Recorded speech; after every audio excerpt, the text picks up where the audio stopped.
Have you ever wondered what really happened on the day of the crucifixion? Most people know that Jesus was not crucified alone. On that grim hill known as Golgotha, 3 wooden beams stood upright, 3 condemned men suspended between life and death. But who were those 2 men beside him? Why were they chosen to share such a gruesome end with the most controversial man in Jewish history? To Jesus' right, another man endured his final agony. Dismas, later remembered through the centuries as the good thief.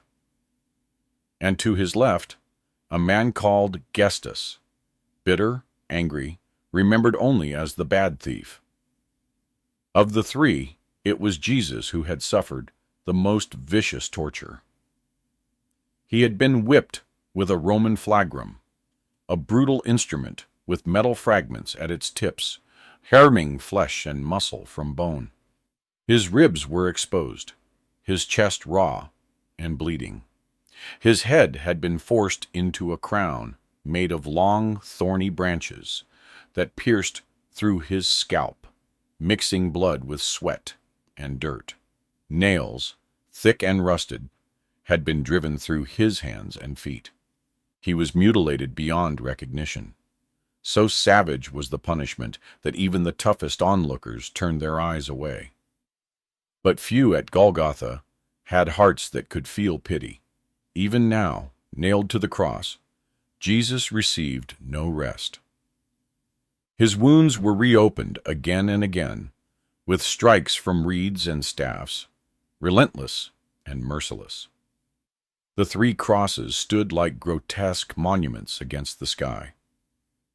Some historians debate whether they were truly full crosses or just wooden poles, crux simplex.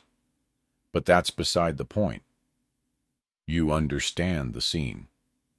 Jesus' mother, Mary, and a handful of those who loved him stood nearby, unable to approach. A crowd swirled around the crucified men, wild and bloodthirsty, hurling insults and spit toward Jesus. The mob's hatred was overwhelming. Even Gestas, crucified beside him, found strength in his bitterness. "Aren't you the Messiah?"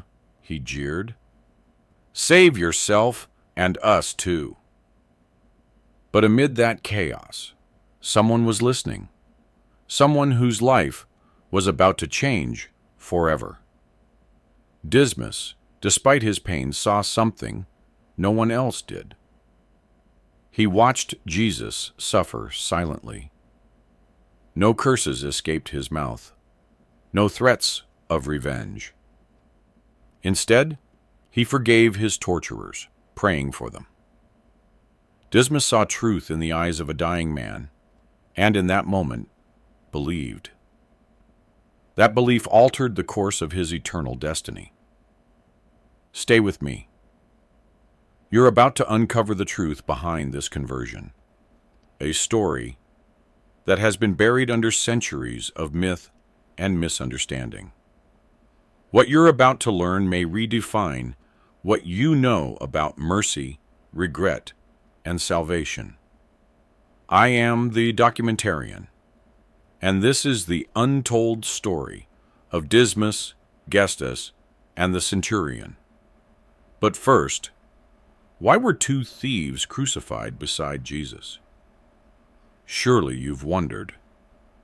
Roman crucifixion was reserved for the worst of criminals, traitors, murderers, and rebels. Would 2 simple thieves deserve such horror? Here's the truth. They were not ordinary thieves. Gestas, the so-called bad thief, was in fact a murderer, a violent bandit who roamed the dangerous roads of Judea, showing no mercy. He tortured and mutilated victims for profit. He was feared, not just for his crimes, but for the cruelty with which he committed them.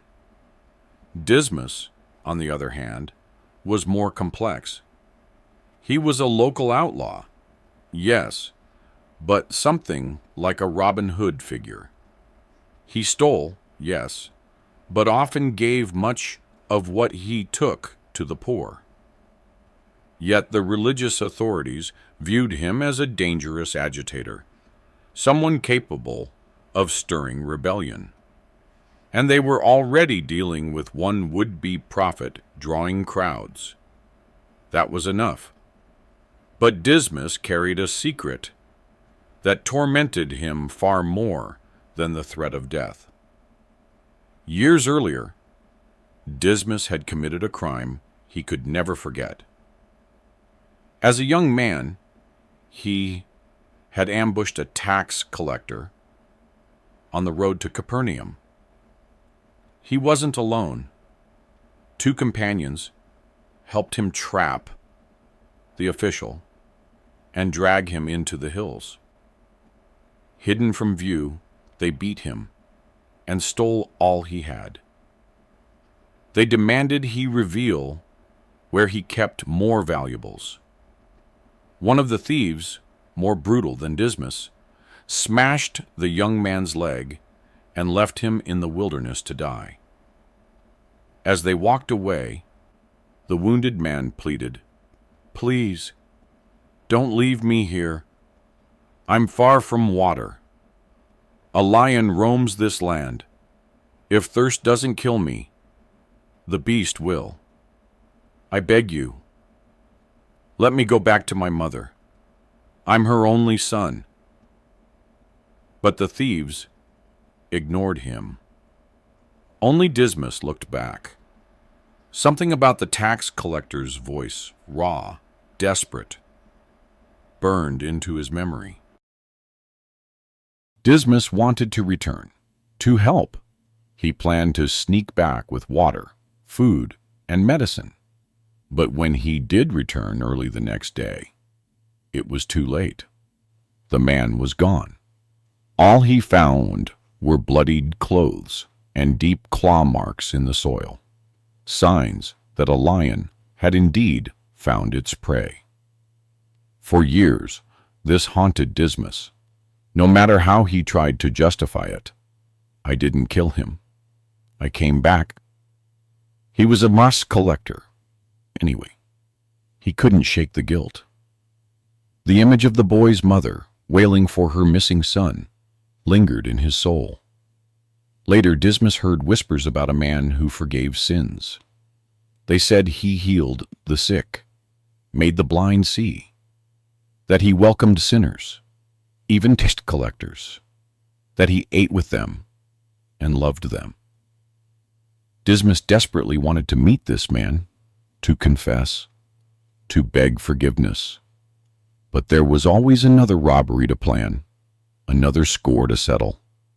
And he doubted, could someone like him really be forgiven? Then one night, in the darkness of a prison cell, everything changed.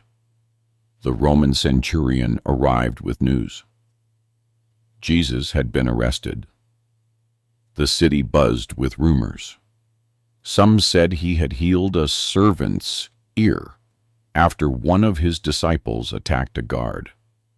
The ear had been severed entirely, and then mysteriously restored. Dismas was there when Malchus, the injured servant, was brought before the centurion. Blood still stained his robe, but there was no wound. The centurion studied him closely. "Tell me the truth. No lies. What happened?" Malchus answered, "One of his followers attacked me with a sword. It cut into my head and took off my ear. I was bleeding badly. Then Jesus told him to stop. He said, 'Those who take up the sword will die by the sword.' Then he picked up the ear from the ground, and he healed me, I swear it." He paused, hesitating. "Also, I used to be blind in my right eye. Ever since he touched me, I can see again." The centurion dismissed Malchus, then turned to his men. Prepare the executions. Jesus will be crucified with 2 criminals, Gestas the murderer, and Dismas the agitator. But write down, they're thieves. We need highway robbers to fear this punishment. Let this serve as a warning. Dismas heard every word. His stomach twisted. Jesus, the man he had longed to meet, was going to die beside him. The day of the crucifixion arrived. Dismas, Gestas, and Jesus were led through the streets, each carrying their cross. Soldiers pushed them, cursed them, spat on them. The crowd roared with excitement and hatred, especially toward Jesus. They mocked him, beat him again and again. Pilate had hoped that a savage flogging would satisfy the Jewish leaders, but it hadn't. They had demanded crucifixion, and Pilate, trying to avoid unrest, gave them what they wanted. Barabbas, a true killer, was released instead. As they marched toward Golgotha, Dismas watched the blood flow from Jesus' back. He saw the crown of thorns. He saw women weeping. He heard Jesus' voice. Daughters of Jerusalem, don't weep for me. Weep for yourselves and your children. Even in agony, Jesus was thinking of others. Then came the moment of truth. All 3 men were nailed to their crosses. The sun scorched the sky. The crowd gathered. Mockery filled the air. If you're the Son of God, save yourself. You healed others. Why not yourself? Even Gestas joined in. Aren't you the Messiah? Save yourself, and us too. But Dismas looked at Jesus, and something broke inside him. He turned to Gestas and snapped, Do you not fear God, even now, under the same sentence? We are getting what we deserve. But this man has done nothing wrong. Then, turning his head as best he could, he whispered to Jesus, Remember me when you come into your kingdom. And Jesus, with a voice barely audible, answered him, Truly I tell you, today you will be with me in paradise. That moment changed everything. Dismas had carried the weight of guilt for years. Now, with just a few words, forgiveness washed over him like a river. He would die, but not in despair. He would be remembered, not for theft, but for faith. He was the first soul Christ welcomed into eternity. And the centurion? He watched everything. He had seen many men die, but never like this. Jesus cried out with love. He forgave his killers. And when he finally died, the earth trembled. The centurion fell to his knees and whispered, Surely, this man was the Son of God. So now you know. The story of Dismas is not just about crime and punishment. It's about redemption. It's about one man who chose, even in his final moments, to believe. And it's about a Savior whose mercy is greater than all our failures. No matter how lost you feel, no matter what you've done, if Dismas could be forgiven, so can you. Let that truth stay with you, because the cross is not the end, it's the beginning.